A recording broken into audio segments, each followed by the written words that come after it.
taper dans les mains et louer le Seigneur.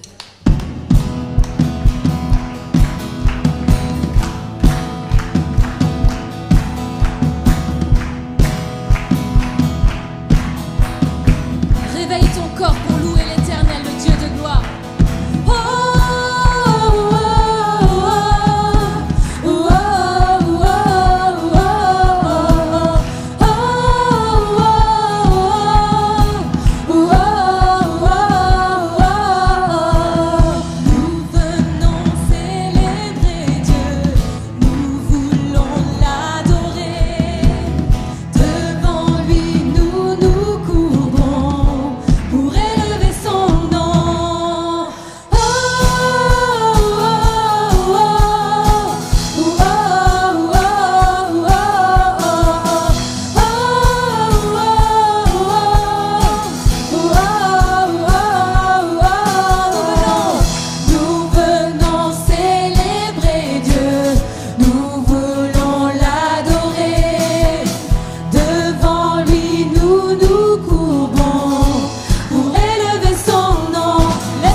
Jésus-Christ. Amen. Que nos chants soient comme un signe. Alléluia. Comme un signe pour appeler l'Éternel. Que nos chants soient comme un signe. Nos louanges, un accueil. Nous sommes là pour toi. Déclare-le, je suis là pour toi. Nous sommes là pour toi.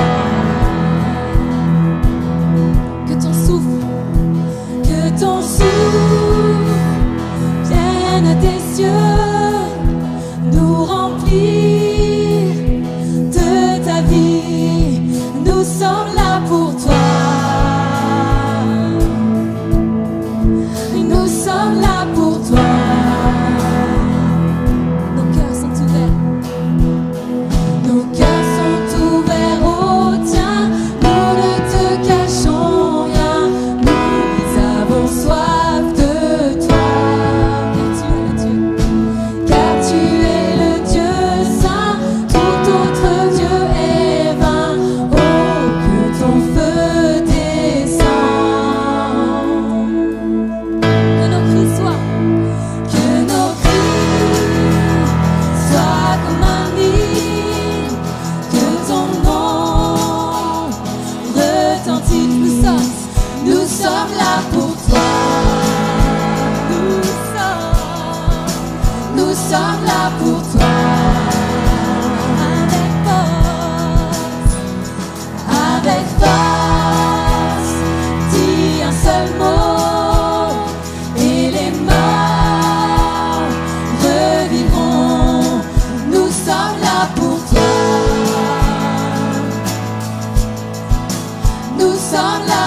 Dieu saint, tout autre Dieu est vain.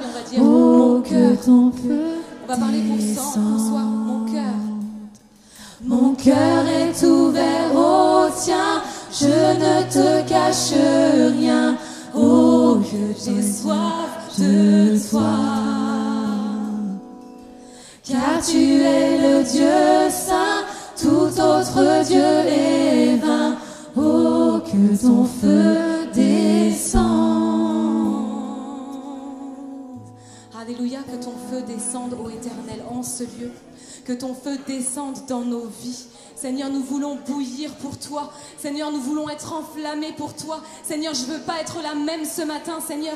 Je ne veux pas être timide devant mes frères et mes sœurs, parce que tu ne m'as pas donné un esprit de timidité, mais tu m'as donné un esprit de force, Seigneur, et de puissance. Alors je veux élever ma voix, Seigneur mon Dieu, vers toi, et je veux te glorifier, car tu es mon Seigneur, car tu es mon Sauveur. Ô Éternel, viens réveiller, Seigneur mon Dieu, nos cœurs. Viens réveiller, Seigneur mon Dieu, notre assemblée. Nous allons le déclarer ensemble. Envoie le réveil. C'est peut-être un chant que vous ne connaissez pas ce matin, mais il est très simple. Envoie le réveil. Fais-le, Seigneur. Agis par ta puissance. Viens ouvrir les cieux, Seigneur. Viens ouvrir les cieux sur nos vies. Alléluia. Nous réclamons ton Saint-Esprit.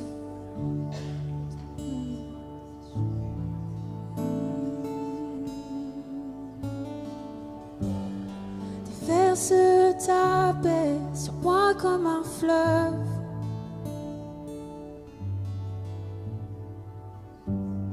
Plonge-moi dans un torrent profond comme la mer.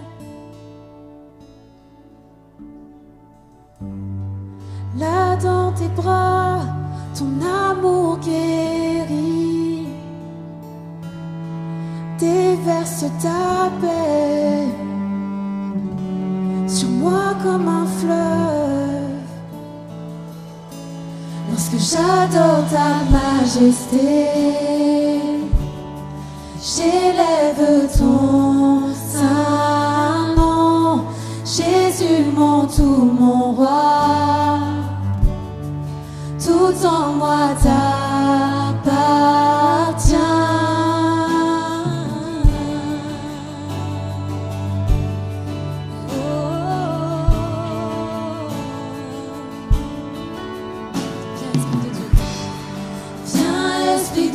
Dieu, déverse sur ma vie. Que les écluses des cieux, que les écluses des cieux inondent l'invisible.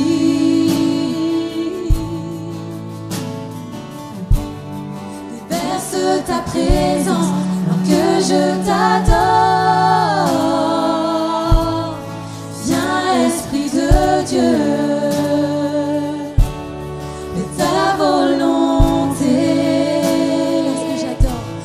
J'adore ta majesté,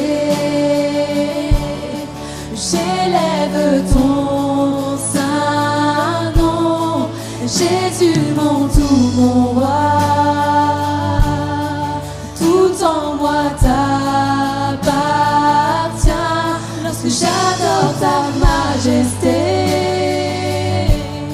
j'élève ton saint nom. Jésus, mon tout, mon roi, oui, tout en moi t'appartient.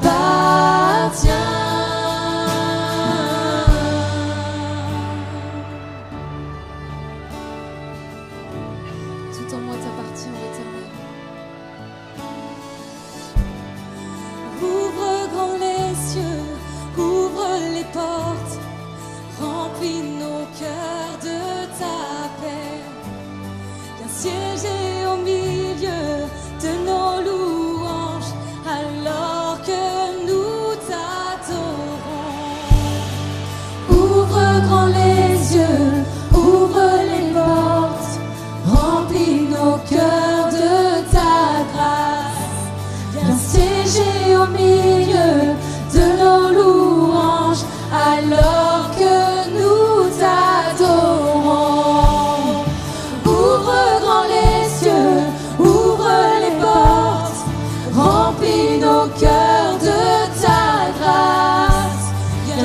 siéger au milieu de nos louanges, alors que nous t'adorons. Oh, oh, oh, que nous t'adorons. Oh, oh, oh. Envoie le réveil, fais le Seigneur, agis par ton esprit, ouvre les cieux, viens par ta puissance, couvrir la terre, comme tu l'as déjà fait, oui tu peux le refaire. Envoie le réveil, fais le Seigneur, agis par ton esprit, ouvre les cieux, et viens par ta puissance, couvrir la terre, comme tu l'as déjà fait, oui tu peux le refaire. Envoie le réveil, fais le Seigneur, agis par ton esprit, ouvre les cieux, et viens par ta puissance, couvrir la terre, comme tu l'as déjà fait, oui tu peux le refaire. Envoie le réveil, fais le Seigneur, agis par ton esprit, ouvre les cieux, et viens par ta puissance, couvrir la terre, comme tu l'as déjà fait, oui tu peux le refaire. Ouvre les cieux, ouvre les cieux, ouvre les cieux, ouvre les cieux, ouvre les cieux. Envoie le réveil, fais le Seigneur, agis par ton esprit, ouvre les cieux, et viens par ta puissance, couvrir la terre, comme tu l'as déjà fait, oui tu peux le refaire. Envoie le réveil, fais le Seigneur, agis par ton esprit, ouvre les cieux, et viens par ta puissance, couvrir la terre, comme tu l'as déjà fait, oui tu peux le refaire. Envoie le réveil, fais le Seigneur, agis par ton esprit, ouvre les cieux, et viens par ta puissance, couvrir la terre, comme tu l'as déjà fait, oui tu peux le refaire. Ouvre les cieux, ouvre les cieux. Alléluia, on reste dans cette Ouvre les attitude d'adoration, de louange. Ouvre les cieux. Ça puisse être une prière personnelle, envoie le réveil.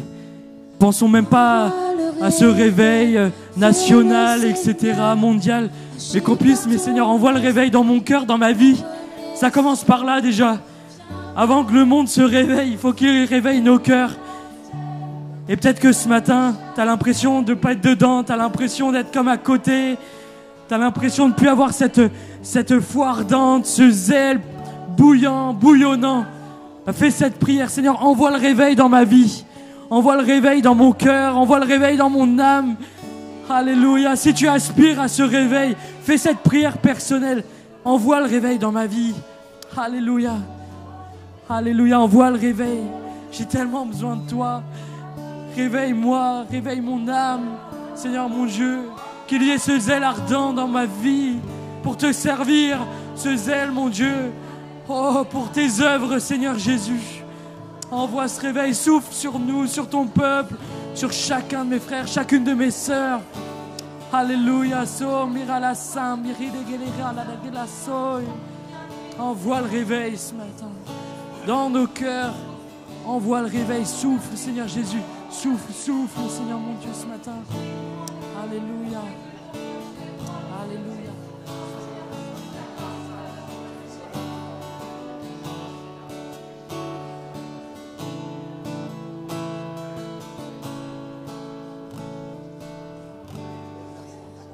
On va redéclarer ces paroles, on va redire ces paroles et on va tous Je nous invite vraiment tous à les penser de tout notre cœur. En fait, c'est un acte de foi que tu fais ce matin.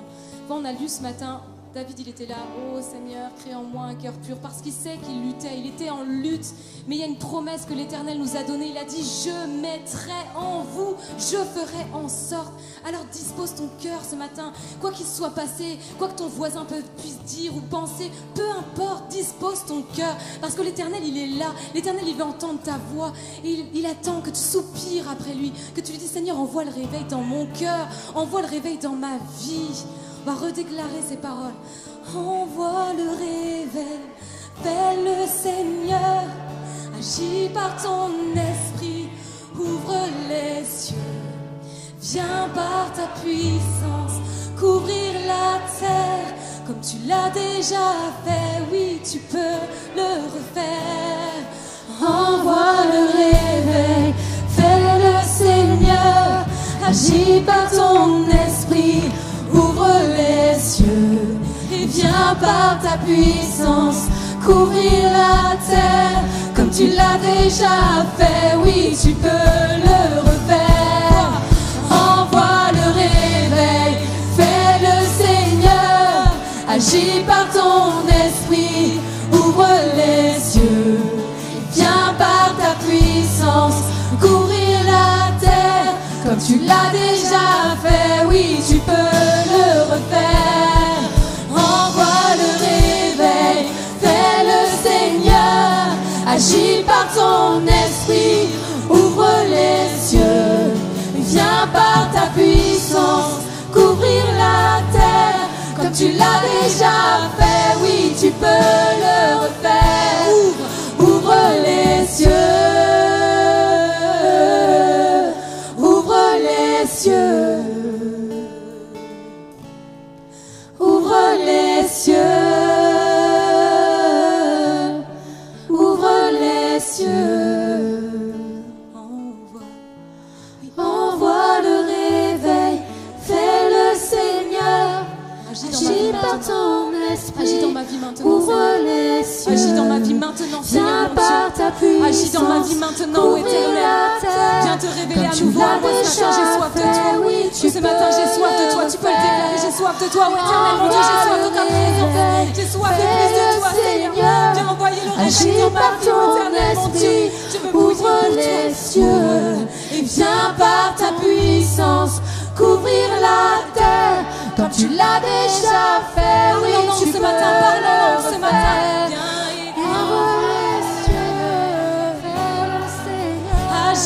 agis par ton esprit, ouvre les cieux, mais viens par ta puissance couvrir la terre, comme tu l'as déjà fait, oui tu peux le refaire. Envoie le réveil, fais le Seigneur, agis par ton esprit, ouvre les cieux, et viens par ta puissance couvrir la terre, comme tu l'as déjà fait, oui tu peux le refaire. Tu as ouvert les cieux, ouvert les cieux.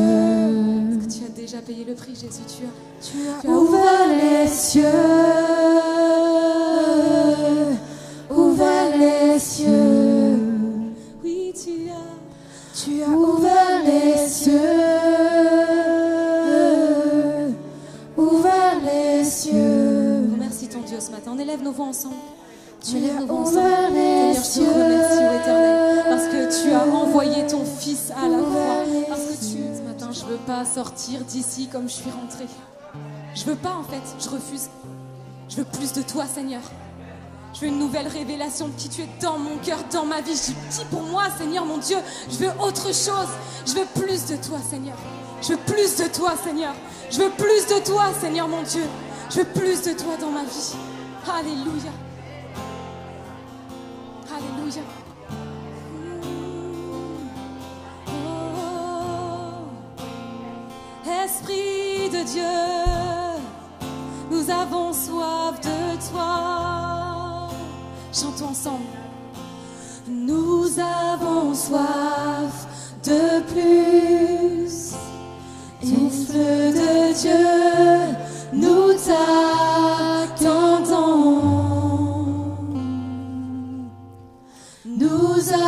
soif de plus. Esprit de Dieu, souffle sur nous. Remplis-nous à nouveau. Remplis-nous à nouveau.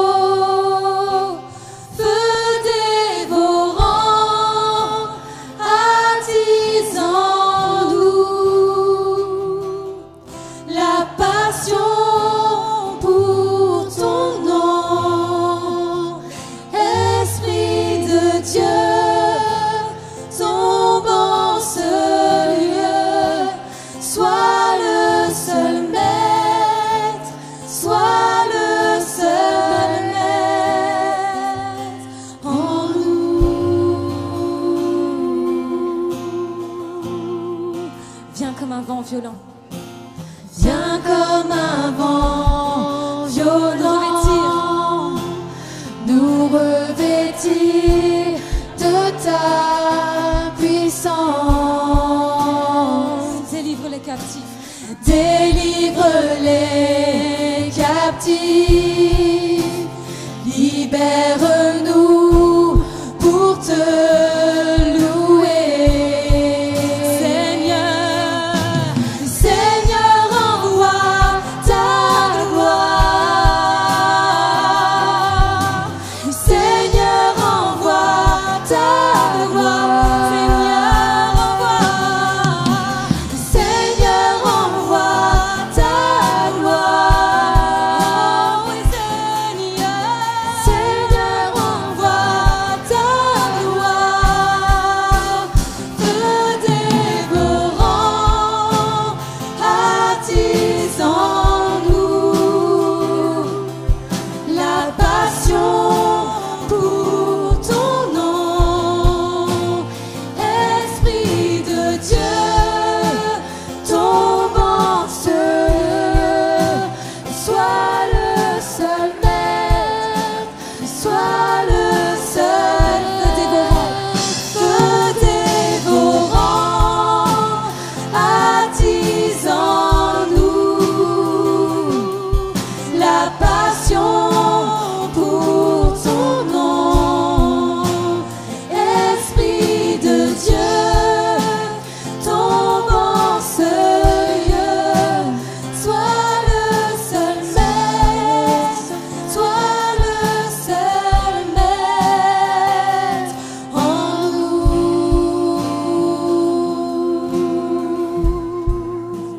Ce matin, Philippe, il n'est pas au milieu de nous, vous l'avez peut-être remarqué, le couple pastoral là n'est pas là, ils sont sur Brest, hein, mais il ne faut pas la grasse mat en ce dimanche matin, ils sont chez nos frères et sœurs réformés, rue Voltaire, où voilà, il y avait un échange de chair. Michel Bloch était venu il y a de ça quelques mois en arrière, nous apporter la parole de Dieu, le message de Dieu, et du coup, échange de bons procédés, notre frère du coup est parti là-bas pour les bénir, qu'on puisse penser à lui dans nos prières également, et que nos frères et sœurs là-bas, rue Voltaire, puissent être également voilà, au bénéfice de la faveur de Dieu. Amen.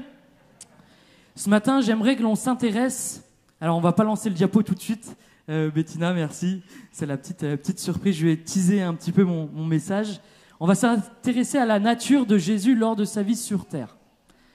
Alors c'est peut-être pour vous quelque chose qui vous parle pas forcément, peut-être que vous dites, bon, ok, la nature de Jésus sur terre, c'est pas forcément le message de base, le premier message que l'on va apporter, etc. Mais on va se rendre compte tout au long de cette pensée que cette question-là, elle est hyper importante, super importante.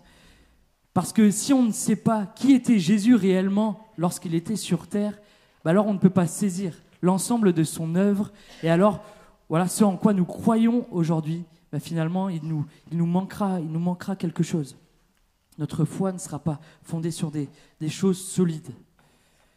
Jésus, sur terre, était-il Dieu à ce moment-là? Jésus sur terre, était-il un homme à ce moment-là? Est-ce que Jésus était un mixte entre les deux, mi-homme, mi-Dieu? Jésus, c'est la pierre centrale du plan rédempteur de Dieu pour le salut de l'humanité. La pierre centrale. Si on enlève Jésus, en fait, on enlève tout. On enlève tout. Jésus, c'est la pierre centrale. Alors, j'ai bien conscience que pour certains, ce message, ça va vraiment amener un éclairage. Ça va répondre à des questions, peut-être même à des doutes. Ça va enlever peut-être des idées reçues, préconçues dans notre esprit, et ça va nous permettre d'aller plus loin. Et j'ai conscience surtout que pour d'autres, ce sont des choses que l'on connaît déjà depuis bien longtemps et que vous pourrez vous dire à la fin du culte, bon, on n'a pas appris grand-chose de nouveau, mais je crois, et c'est ma prière vraiment ce matin, c'est que déjà tout doute, questionnement sur ces questions-là soit balayé ce matin, qu'on soit tous au clair sur cette question-là de la nature de Jésus-Christ, notamment lorsqu'il était sur terre, et que nous soyons tous renouvelés dans notre foi en notre Seigneur et Sauveur. Amen. Le titre de mon message, alors je ne suis pas allé bien loin pour aller le chercher, c'est Jésus, Dieu pleinement homme. Jésus, c'est Dieu pleinement homme. Dans les premiers siècles, après la naissance de Jésus-Christ, plusieurs courants théologiques ont émergé. Certains ont remis l'humanité de Jésus en question. Jésus n'était pas vraiment homme à ce moment-là. D'autres courants ont remis en question la divinité de Jésus à ce moment-là. Oui, Jésus était là, Jésus était homme, mais Jésus n'était pas Dieu. Il n'était pas pleinement Dieu, où il y avait une petite partie de Dieu. En tout cas, il était moins important que Dieu le Père. Et dès le début, dans l'Église primitive, des courants comme ça théologiques sont venus remettre toutes ces questions-là, toutes ces vérités que Jésus était Dieu pleinement homme en question. Alors je vais vous parler dans mon introduction de deux premiers courants. Alors, je vous le dis, vous n'êtes pas obligés de retenir les noms. Hein. Le premier courant, c'est le docétisme. Peut-être que ça parle à certains, d'autres pas du tout. Moi, jusqu'à encore quelques semaines, j'ignorais même l'existence de ce mot-là. Le docétisme désigne un ensemble de courants de pensée du début du christianisme pour lequel le Christ se faisant chair ne signifie pas qu'il se fait homme. Donc il y a une notion où, oui, Jésus était là, Jésus est né, mais c'est pas parce qu'il s'est fait chair qu'il était pleinement homme. C'était une forme d'apparence. C'est comme si on a juste recouvert Jésus, là, glorifié. On lui a mis juste une enveloppe humaine, mais ça s'arrête là. Il n'y a pas le cœur de l'homme. Et cela remet notamment plein de choses en question, parce que si Jésus n'était pas pleinement homme, ça veut dire que tout ce qu'il a vécu n'était que apparence, que les souffrances qu'il a vécues sur la terre, que l'œuvre même de la croix, finalement n'était qu'une illusion, n'était qu'une apparence, et que ce qu'il a fait finalement n'était pas pleinement accompli. Cette hérésie, donc c'est une hérésie, a été combattue notamment par l'apôtre Jean. Dans ses épîtres, à plusieurs reprises, il donne des textes où il détruit ce courant de pensée. Notamment, si vous voulez, pour ceux qui prennent des notes, dans 1 Jean 4, versets 1 à 3, j'ai pris la version Darby, il nous est dit ceci, par ceci.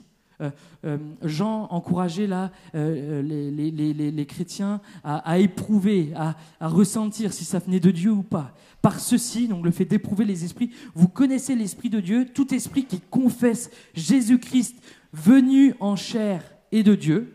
Ok ? Et de l'autre côté, tout esprit qui ne confesse pas Jésus-Christ venu en chair n'est pas de Dieu, et ceci est l'esprit de l'Antichrist. Ça a été, dès le début, combattu par les apôtres, par l'Église primitive, tous ces courants de pensée qui ont fait croire que Jésus n'était pas pleinement homme. Il y a un autre courant, donc là on passe de l'autre côté, un courant de pensée qui faisait croire que Jésus n'était pas pleinement Dieu, c'est ce qu'on appelle l'arianisme. C'est apparu notamment au IVe siècle après Jésus-Christ avec un évêque qui s'appelait Arius, donc il a donné son nom à ce courant de pensée. Et j'ai noté ceci, l'arianisme est une doctrine qui reconnaît l'humanité de Jésus, donc Jésus était bien homme, dans son corps, dans son cœur, etc., tout en niant la divinité de Christ. Donc il était pleinement homme, mais il n'était pas pleinement Dieu. Et contrairement au docétisme, qui est pratiquement éteint aujourd'hui, L'arianisme, c'est une doctrine qui est toujours très répandue aujourd'hui, 2 millénaires après son émergence. Et on retrouve cette pensée notamment chez les témoins de Jéhovah et dans l'islam. Oui, Jésus est venu, ça c'est clair. On reconnaît son humanité, on reconnaît son existence, mais uniquement en tant qu'homme. On ne le reconnaît pas en tant que Dieu, que fils de Dieu. Chez les témoins de Jéhovah, Jésus n'est pas Dieu. Dans l'islam, Jésus a existé. Ils ne remettent pas en cause l'existence de Jésus, mais Jésus n'est pas Dieu. Donc, ça dérive de ce courant de pensée qui a émergé au IVe siècle. Pourtant, Jésus a clairement affirmé sa divinité lorsqu'il était sur terre. Il l'a affirmé et puis il l'a démontré surtout.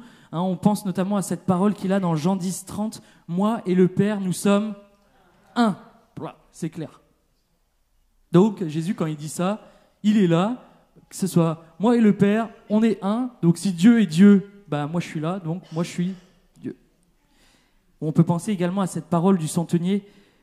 Alors qu'il se tient en face de Jésus à la croix, Jésus est sur le point de rendre son dernier souffle, où il dit ceci: « Assurément, cet homme était fils de Dieu. » Voilà. Ce courant de pensée, donc comme je l'ai dit, il est toujours très, très présent. Et c'est un courant de pensée qu'il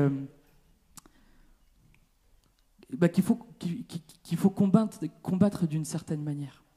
Parce que oui, Jésus est venu, on est d'accord sur ce point-là, mais par contre, on ne peut pas enlever la divinité de Jésus. On ne peut pas enlever le fait que Jésus, alors qu'il marchait, qu'il formait ses disciples, qu'il a donné sa vie sur la croix pour nous, alors qu'il était sur la terre, on ne peut pas dire qu'il n'était pas Dieu à ce moment-là.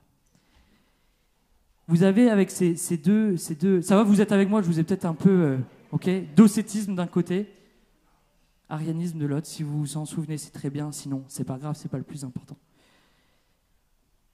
Ce matin, on va apporter, et là c'est important, les arguments bibliques qui nous permettent d'affirmer, de conclure que Jésus sur la terre était à la fois pleinement homme et pleinement Dieu. Amen.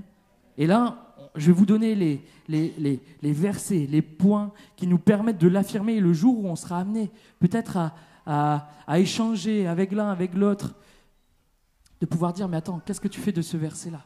Qu'est-ce que tu fais de ce passage-là?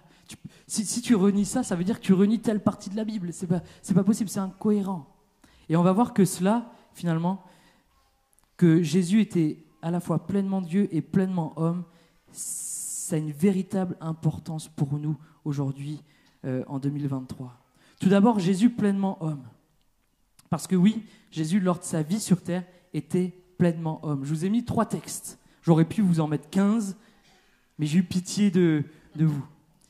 Le premier, dans Hébreux, chapitre 2, versets 16 et 17, il nous est dit ceci: « Car assurément, ce n'est pas à des anges qu'il vient en aide, mais c'est à la postérité d'Abraham.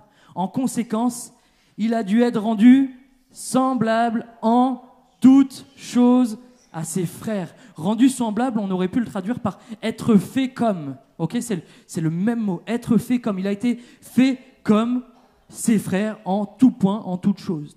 Philippiens 2,7, là c'est la version Summer. Il nous est dit ceci: « Il se rendit semblable aux hommes en tout point. Et tout en lui montrer qu'il était bien un homme. » Et enfin, le 3e texte, dans Jean 1,14, « Et la parole a été faite chair, et elle a habité parmi nous. » La version Summer nous dit ceci: « Celui qui est la parole. » Donc quand on utilise le mot de la parole, notamment dans Jean 1, on parle de Jésus-Christ. Celui qui est la parole, donc Jésus, est devenu homme et il a vécu parmi nous. 3 textes. Ces 3 textes ont un point commun, c'est que Jésus s'est rendu semblable aux hommes. Semblable. On retrouve même dans un autre texte, dans 2 Corinthiens, chapitre 8, verset 9, une notion qui va même encore plus loin, que être rendu semblable, c'est carrément une notion de dépouillement. Jésus-Christ qui pour vous s'est fait pauvre, il s'est dépouillé, lui qui était dans la gloire, lui qui était dans le ciel, lui qui régnait, il s'est dépouillé, il s'est fait pauvre. Comment? En venant sur cette terre, en s'incarnant, afin que nous soyons enrichis. Jésus s'est dépouillé en se rendant semblable aux hommes. Mais à la limite, me diriez-vous, vous pourriez dire, mais pasteur, ok, on reconnaît que Jésus s'est fait homme, mais peut-être il s'est rendu semblable aux hommes qu'au niveau physique, seulement dans son apparence. Oui, il était là, sur la terre, peut-être qu'il avait une apparence d'un homme, mais est-ce pour autant que dans son cœur, il y avait cette humanité? Est-ce que c'était pleinement un homme? Et finalement, croire un peu comme les docètes, ce courant du docétisme, que c'est qu'une illusion. C'est Dieu avec une enveloppe humaine, mais sans être au final pleinement homme. Qu'est-ce qui nous prouve alors que Jésus sur terre est pleinement homme? Et que ce n'est pas seulement dans l'apparence. Tout d'abord, Jésus est né d'une femme. Okay? Et jusqu'à preuve du contraire, mesdames, quand vous accouchez d'un enfant, c'est un être humain, on est d'accord, hein? Je pense que j'ai même pas besoin de dire lever la main, hein? On est tous d'accord. Jésus est né d'une femme, Marie. Jésus n'est pas tombé du ciel, il aurait pu descendre sur un char glorieux, comme le roi, comme le sauveur du monde. Il aurait pu descendre de cette manière-là, mais non, il est né d'une femme. Il n'est pas tombé au milieu de nulle part, comme ça, au hasard apparu. Et la Bible même nous expose cette généalogie humaine dans l'évangile de Matthieu, chapitre 1er, les premiers versets du Nouveau Testament. C'est la généalogie humaine de Jésus-Christ, et notamment verset 1er, où il nous est dit ceci, généalogie de Jésus, fils de David, fils d'Abraham. Donc déjà, ça c'est un élément qui nous montre bien que Jésus, il est pleinement homme, il est né d'une femme. Alors oui, effectivement, il n'a pas de père biologique, Il a été conçu par le Saint-Esprit, dans le ventre de Marie, on est d'accord avec ça, mais il est né d'une femme. Qu'est-ce qui nous prouve que Jésus sur terre était pleinement homme, et pas seulement dans l'apparence, avec tout ce qu'il a pu vivre sur la terre? Si Jésus n'était que Dieu, imaginez que Jésus, il n'est que Dieu, qu'il n'a qu'une enveloppe humaine, il n'aurait eu besoin de rien, parce que Dieu n'a pas besoin de manger, il n'a pas besoin de se reposer, heureusement, parce que si Dieu avait besoin de se reposer, il y a des moments où on ne pourrait pas le prier, n'est-ce pas? Si Jésus était seulement Dieu, il n'aurait eu besoin de rien, il aurait été comme un surhomme, une sorte de super-héros. Rien ne l'aurait touché, rien ne l'aurait impacté. Mais on voit dans les Écritures tellement de choses, finalement, auxquelles on peut s'identifier. Jésus, il a eu faim. Jésus, il a eu soif. Jésus a été fatigué. Jésus a pleuré.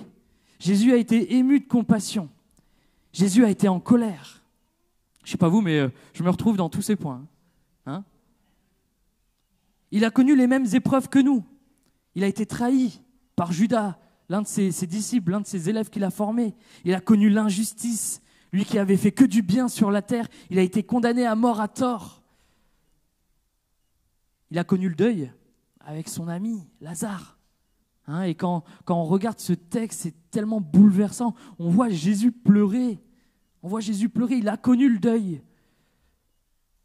Le reniement de ses plus proches, ses disciples qui lui ont tourné le dos. Jésus a été tenté par le diable. Il a été tenté à plusieurs reprises par le diable lui-même.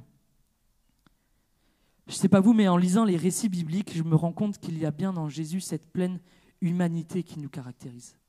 On ne peut pas dire que Jésus est que Dieu. On ne peut pas le dire.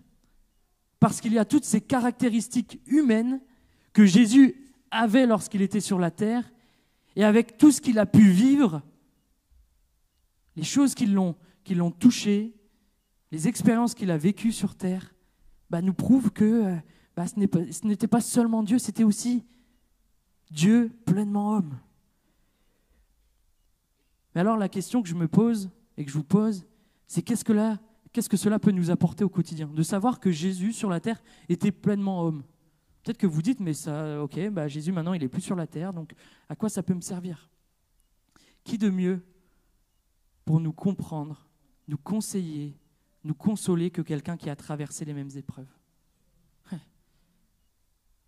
Mon frère, ma sœur, tu traverses le deuil en ce moment. Jésus l'a traversé, il te comprend. Lui-même a pleuré sur cet ami qu'il avait perdu, qui a été ressuscité à la suite. Jésus lui-même a pleuré. Tu as connu l'injustice, tu connais l'injustice en ce moment. Jésus l'a connu. Il a été condamné à mort alors qu'il n'avait rien fait. Tu es trahi, tu as été trahi dans ta vie. C'est quelque chose qui t'a fait mal, qui t'a blessé. Jésus a été trahi par l'un de ses plus proches. Il sait ce que c'est. Et alors, le fait de savoir que lorsque Jésus était sur la terre, qu'il était pleinement homme, en fait, ça nous amène à comprendre, à ouvrir les yeux sur le fait que Jésus, tu peux comprendre ce que je vis en ce moment. Les douleurs, les souffrances, toutes ces choses que je vis, les blessures, les séparations, toutes ces choses-là, Jésus, tu les as vécues. Tu sais ce que je ressens. Tu sais ce que je ressens. Et alors, de pouvoir ouvrir son cœur à Jésus, c'est le laisser ensuite nous parler, nous consoler, nous conseiller. Et parce qu'il a vécu toutes ces choses-là, alors ses conseils sont les meilleurs qu'on puisse recevoir.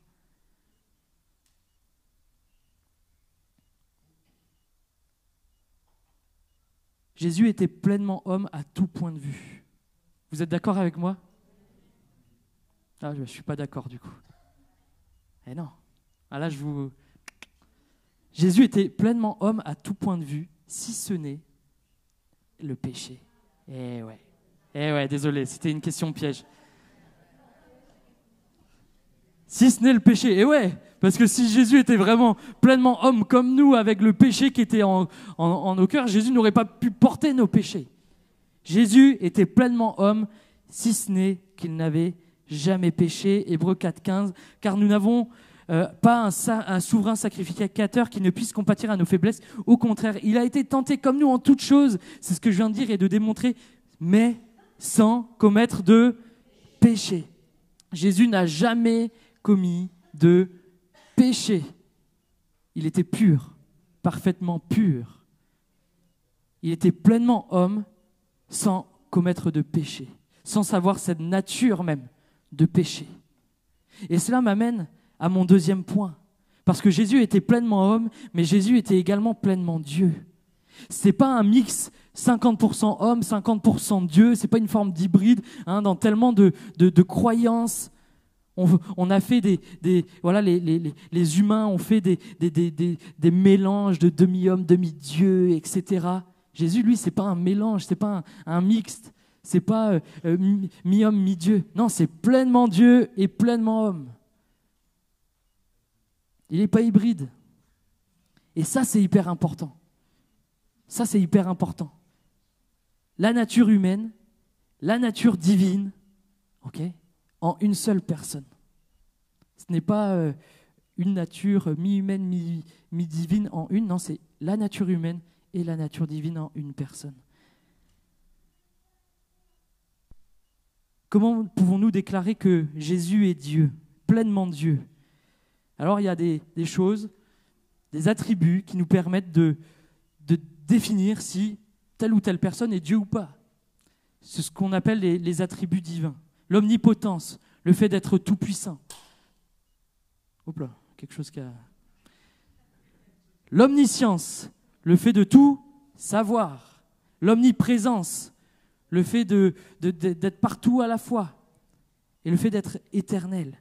L'omnipotence, Jésus l'a démontré, tous les miracles, on pourrait tous les citer, nous prouvent que Jésus est Dieu. Il est tout-puissant. Il a calmé la tempête, il a multiplié les pains, il a guéri des lépreux, il a rendu la vue à des aveugles, etc., etc., etc. L'omniscience, il connaît toutes les pensées. Et on pense notamment à ce moment où, vous savez, quatre hommes amènent le paralytique au pied de Jésus. Jésus lui dit, écoute, tes péchés sont pardonnés, etc. Et puis, qu'est-ce qui se passe ? Il voit les pensées qu'il y a dans les cœurs des religieux qui étaient là en train d'assister à cette scène. Ils savaient ce qu'ils étaient en train de se dire au plus profond d'eux. Et là, il révèle les choses. Il leur dit les choses. Jésus était omniscient. Donc, il coche la deuxième case. Omniprésence. Alors vous dites, mais est-ce que Jésus, à la fois, il était partout à la fois? Ah non, il était pleinement homme. Donc il ne pouvait pas se téléporter et tout et tout. Mais par contre, il nous dit cette parole-là. Je suis avec vous tous les jours. Hey! Jusqu'à la fin du monde. Je suis avec vous tous les jours. Avec vous, avec chacun d'entre nous. Mon frère, tu rentres chez toi à la maison. Jésus-Christ, il est avec toi. Ma sœur, pendant que tu es au travail, Jésus-Christ, il est avec toi. Il est avec nous au même moment, à chaque instant, quel que soit le lieu dans lequel nous nous trouvons. Jésus, il est avec nous. Donc il est omniprésent. Il coche la 3e case. Et enfin, éternel. Jean 1. Alors, je n'ai pas mis des textes à chaque fois, parce que je me suis dit, sinon, on n'a pas fini. Il nous a dit ceci au commencement. Ça, c'est la base. Ça, c'est la base. Il y a un texte aussi que vous devez bien avoir dans votre sac à dos. Quand vous allez et vous êtes amené à dire, mais non, mais Jésus a toujours existé. Jésus, il n'a pas existé à partir du moment où il est arrivé sur la terre. Citez ce texte de Jean 1. Donc toujours, la parole, c'est Jésus. Au commencement était la parole. Et la parole était avec Dieu, la parole était Dieu. Elle était au commencement avec Dieu, toutes choses ont été faites par elle, et rien de ce qui n'a été fait sans elle. Donc Jésus, dès le début, était là. Et tout ce qui a été fait par lui. En elle était la vie, et la vie était la lumière des hommes. La lumière, lui, dans les ténèbres, et les ténèbres ne l'ont pas reçue. Il y a un autre texte aussi que j'aime beaucoup dans Colossiens. Donc c'est l'apôtre Paul qui écrit au chapitre 1er, verset 17. Il, en parlant de Jésus, est avant toute chose. Il est avant toute chose. Il a existé avant que le monde fût, que le monde soit créé. Et toute chose subsiste en lui. Waouh! Jésus est éternel. Donc, si on revient à nos attributs divins, l'omnipotence, l'omniscience, l'omniprésence et le fait d'être éternel, nous pouvons conclure que Jésus est Dieu. Okay? Ces attributs attestent de la divinité de Jésus. Mais il y a également un autre point. Celui-là, souvent, on prêche beaucoup dessus, mais on ne s'attarde pas dessus comme étant une preuve que Jésus était bien Dieu. Et ce point-là, on le trouve notamment dans l'évangile de Marc, au chapitre 2, versets 5 à 7. Justement, on revient à cette histoire du paralytique. Quand il nous est dit ceci, Jésus, voyant leur foi, dit au paralytique, « Mon enfant, tes péchés sont pardonnés. » Il y avait là quelques scribes qui étaient assis, qui se disaient au-dedans d'eux, « Comment cet homme parle-t-il ainsi? Il blasphème. Qui peut pardonner les péchés si ce n'est Dieu seul ?» Ces hommes religieux, ils avaient raison sur une chose, et ça on ne peut pas leur enlever, c'est qu'il n'y a que Dieu qui peut pardonner les péchés. Ce ne sont pas les hommes, quelle que soit sa position, quelle que soit sa fonction, aucun homme ne peut effacer les péchés. Ce n'est pas notre richesse qui peut enlever nos péchés, ce n'est pas nos bonnes œuvres qui peut enlever nos péchés, c'est Dieu seul. Et là-dessus, ces hommes religieux, ils avaient raison. Mais le souci, c'est qu'ils n'avaient pas eu cette révélation de Jésus comme étant pleinement Dieu au milieu des hommes. Et c'est ça qui a fait toute la différence.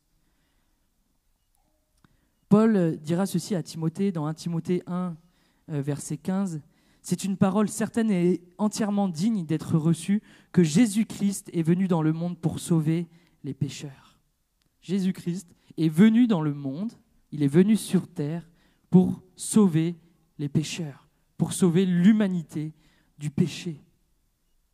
Donc ce texte appuie à nouveau que lorsque Jésus était sur la terre, il était pleinement homme, parce qu'il était venu sauver les pécheurs. Ça va? Vous êtes avec moi?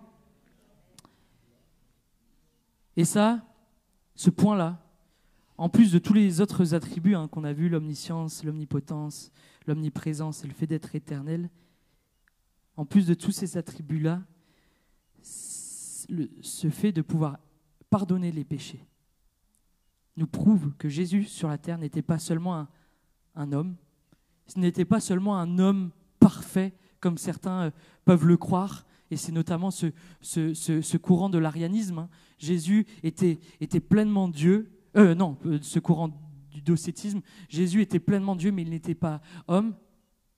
Attends, Attendez, là je confonds. Vous voyez, c'est tellement frais dans mon esprit que moi-même je m'embrouille. Bref, il y en a, ok, vous regardez le replay. On coupera ce moment, hein. Non, on le fera pas. Il y a des personnes qui pensent que je me suis complètement perdu. Bref. Voilà, c'est ça. C'est mes notes. Des personnes pensent que Jésus avait un niveau, qualifie Jésus d'homme supérieur. Ok, c'est pas Dieu, c'est un homme parfait, c'est un homme supérieur, c'est un prophète supérieur, ok, qui est un peu plus au-dessus des autres, mais sans être Dieu non plus. Ok, mais parce qu'il pardonne les péchés, alors cette théorie, elle tombe complètement à l'eau, parce que seul Dieu peut pardonner les péchés. Amen? Yes, alléluia. Mais alors, qu'est-ce que cela nous apprend? Qu'est-ce que cela nous apporte aujourd'hui, nous, en 2023? De savoir que Jésus est pleinement Dieu. Puisque Jésus est Dieu, vous êtes d'accord avec moi, il est éternel. Donc ça veut dire qu'il n'a pas de fin. Et si Jésus est Dieu, ça veut dire, oui, il est mort à la croix, mais qu'il n'a pas de fin. Donc, il est ressuscité, il a rejoint son Père dans les cieux, et aujourd'hui, il est toujours vivant. Amen. Et ça nous apprend également que ce qu'il a pu accomplir lors de son ministère, il peut toujours le faire. Il veut toujours le faire. Les miracles qu'il a fait, toutes ces fois où il a montré qu'il est le Tout-Puissant, il peut, il le demeure. Et il veut continuer à le prouver au travers de notre vie. Et alors, toi qui es peut-être malade ce matin, tu te dis, mais attends, Jésus, il a guéri quand il était sur la terre, etc. Mais puisque Jésus est Dieu, qu'il est éternel, qu'il vit encore aujourd'hui, quand je prie au nom de Jésus pour pouvoir être guéri, attends-toi à recevoir la guérison. Parce que Jésus, il veut le faire à nouveau.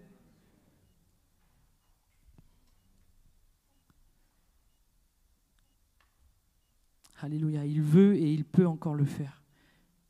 Tu as des fardeaux, tu as des poids là sur ton cœur, tu es comme chargé spirituellement, tu as l'impression de ne pas avancer, d'être complètement perdu. Tu as peut-être des liens qui sont là, qui sont en train de t'enchaîner, qui t'enchaînent en ce moment, des angoisses, des peurs, des addictions. Il y a encore des péchés dans ta vie qui sont là, des péchés que le malin vient et te rappelle toujours, mais regarde ce que tu as fait dans le passé, regarde ça, regarde ça, regarde ça. Des choses que tu n'arrives pas à enlever. Jésus voit ton cœur, okay? Il comprend tes souffrances, et parce que Jésus est Dieu et on vient de le prouver, alors ces péchés-là, il les efface, il peut les effacer. Il nous suffit simplement de lui demander, de lui dire, mais Jésus, devant toi, je viens tel que je suis, sans rien te cacher. De toute façon, je ne peux rien te cacher parce que tu es omniscient, tu es Dieu. Je te demande pardon pour mes péchés. Je te demande pardon pour le mal que j'ai pu faire. Toutes ces mauvaises pensées que je n'ai jamais peut-être même dites ou exprimées, mais même ces pensées dans ma tête finalement, tu peux les effacer. Tous ces péchés-là, tu peux les effacer. Alléluia. Jésus veut et va agir parce qu'il est Dieu et qu'il en a le pouvoir et l'autorité. Alors j'arrive à ma conclusion. Et ma conclusion, elle est très simple. Elle est résumée en un verset. Ce verset-là, prenez-le en note. Ceux qui ne prennent pas habituellement de notes, mettez-le dans votre téléphone. Prenez-la, hop, on le fait tous, hein. Tout le monde a un téléphone, pratiquement. Ou si on n'a pas de téléphone, hein, nos amis, là, vous avez un cahier, une feuille. Hop, vous prenez note et vous écrivez cette référence. Colossiens, ok, c'est marqué en bas, chapitre 2, versets 8 et 9. Ok, vous notez tout, ou vous prenez en photo.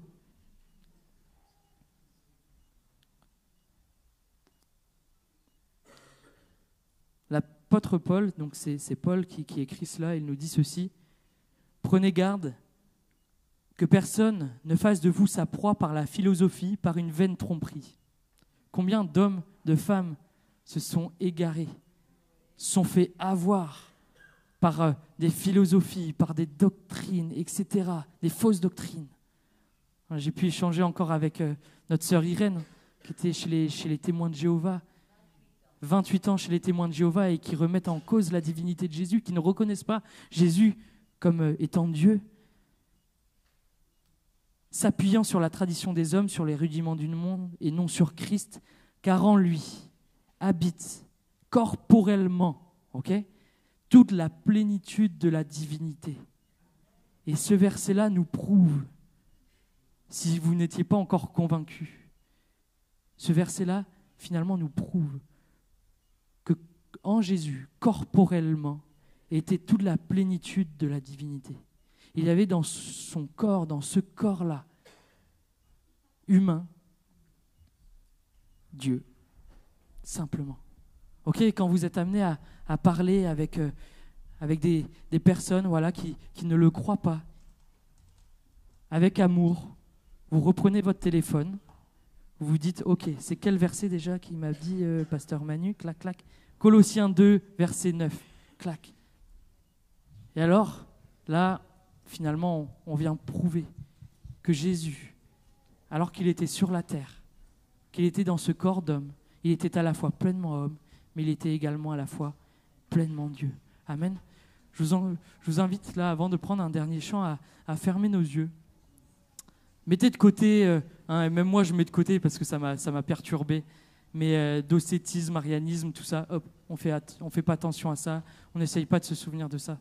C'est pas le plus important. Qu'on puisse simplement s'arrêter sur la personne de Jésus. Regarder notre regard sur lui, fixer nos regards sur lui.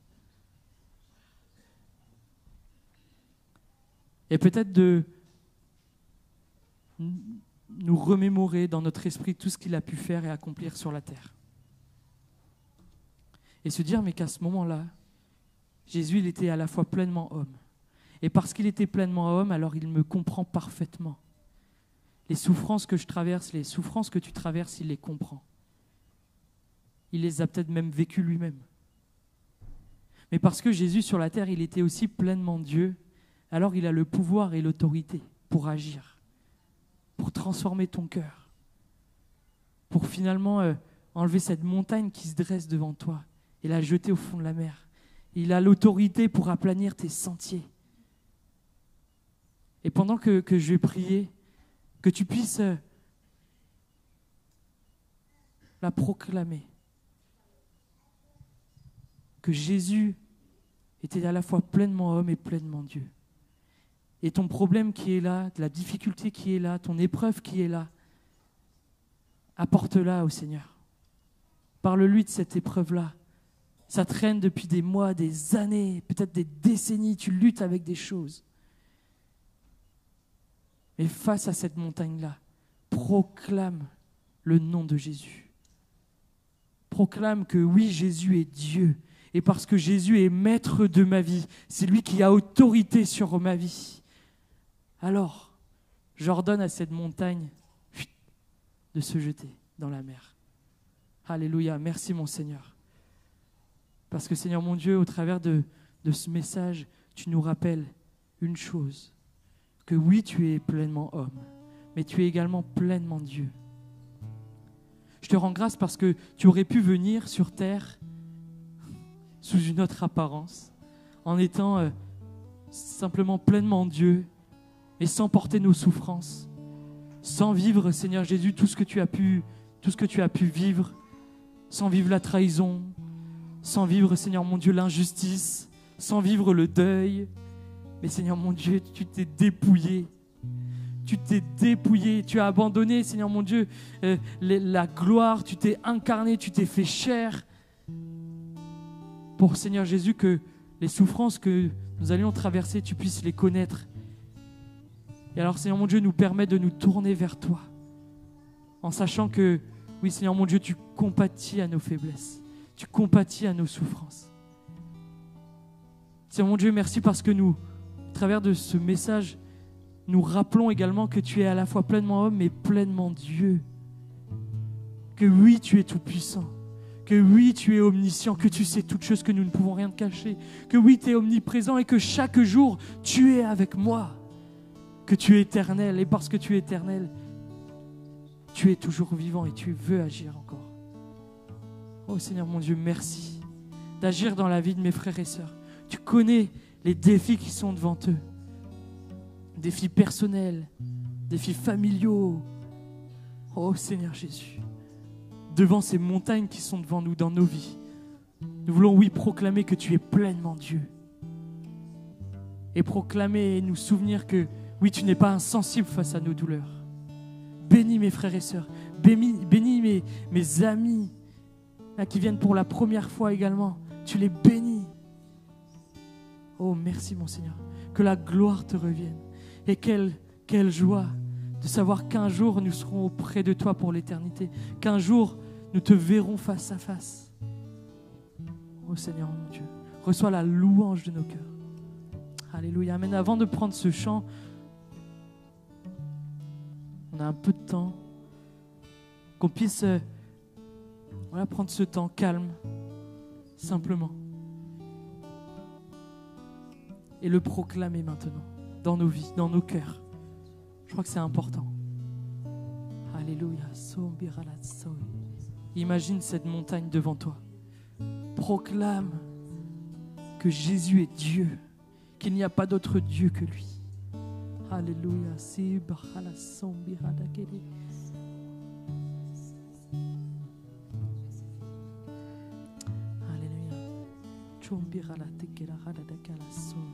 Tu règnes, Seigneur Jésus.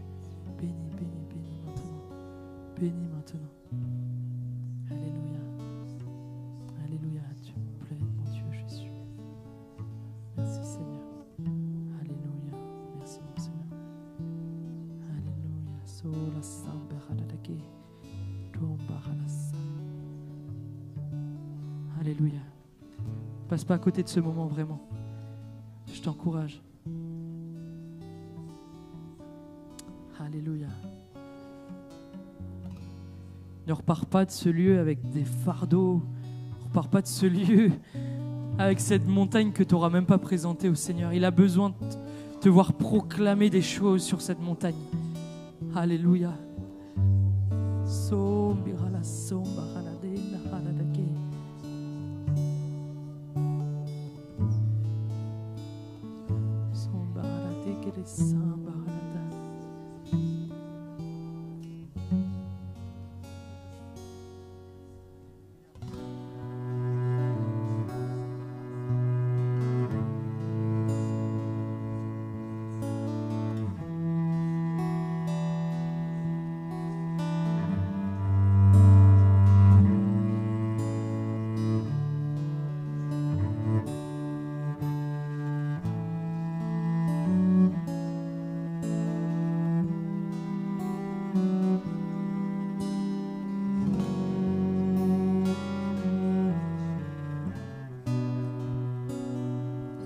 Tu es Dieu et tu règnes à jamais.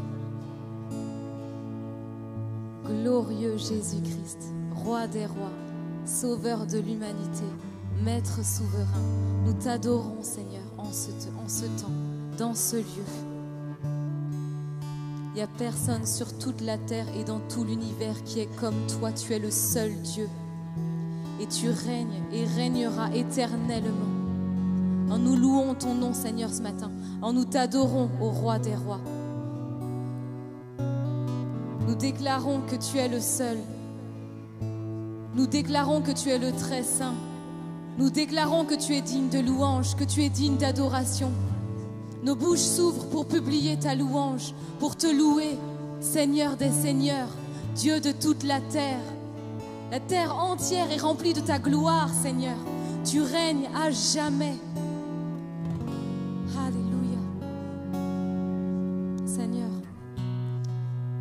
Déclarons ce matin gloire, honneur, louange au Seigneur des Seigneurs. Je vous invite à vous lever ou à vous agenouiller, à faire ce que vous voulez en fait. Mais à considérer le fait que l'Éternel, le Dieu Tout-Puissant, est en ce lieu et là, que Jésus vit en vous. Christ en moi, l'espérance de la gloire. Et comme on me le répète si souvent, ce n'est plus moi qui vis, c'est Christ qui vit en moi. Alléluia.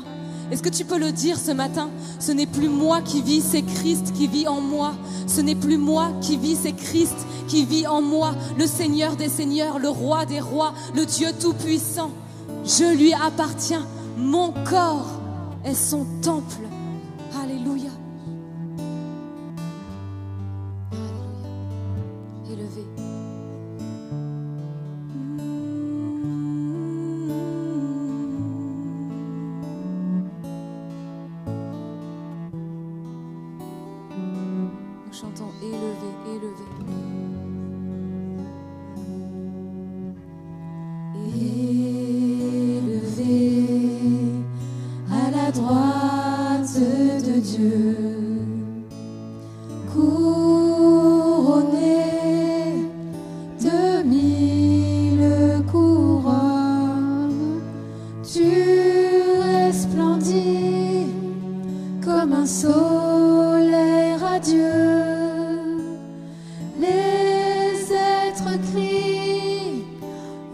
autour de ton trône.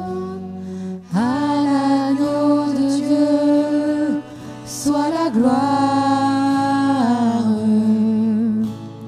À l'agneau de Dieu la victoire.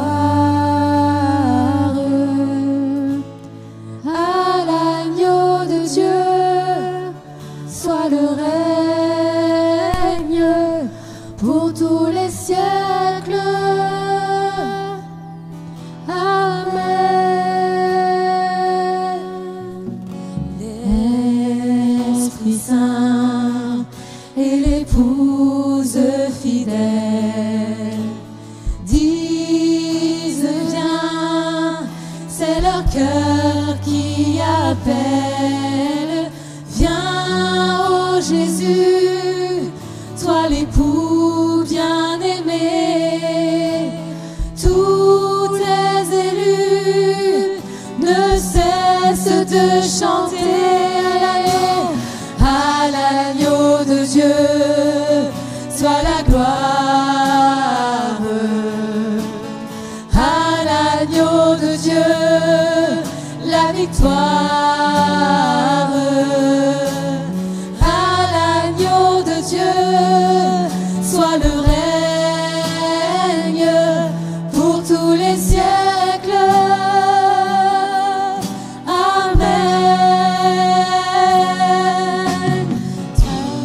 Tous les peuples et toutes les nations d'un seul cœur avec des milliers d'anges entonneront en l'honneur de son nom ce chant de gloire avec force et louange. À l'agneau de Dieu soit la gloire. À l'agneau de Dieu la victoire. À l'agneau de Dieu soit le règne pour tous les siècles.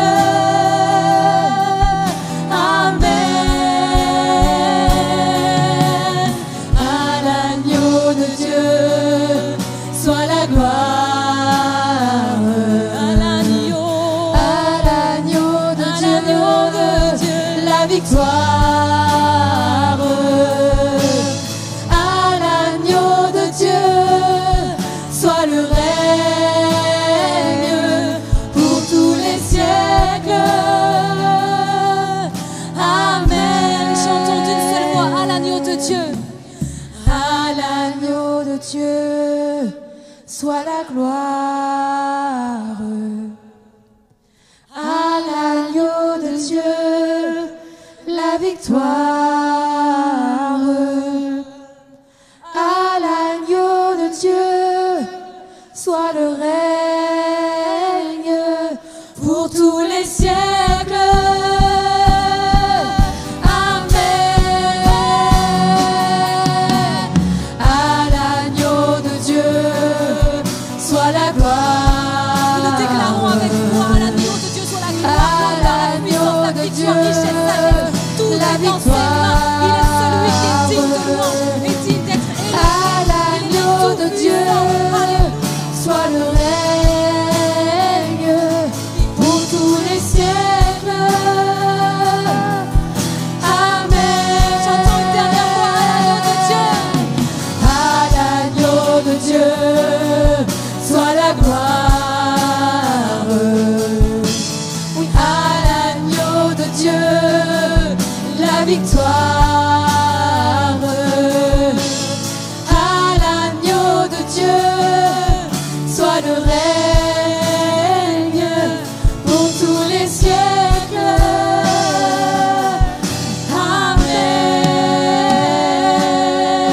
Amen. À toi la gloire.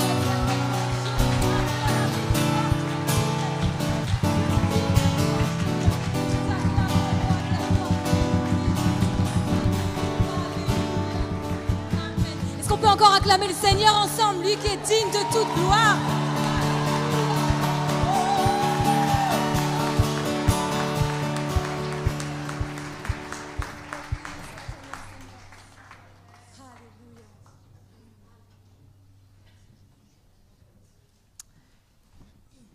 Voilà quelques annonces avant de conclure.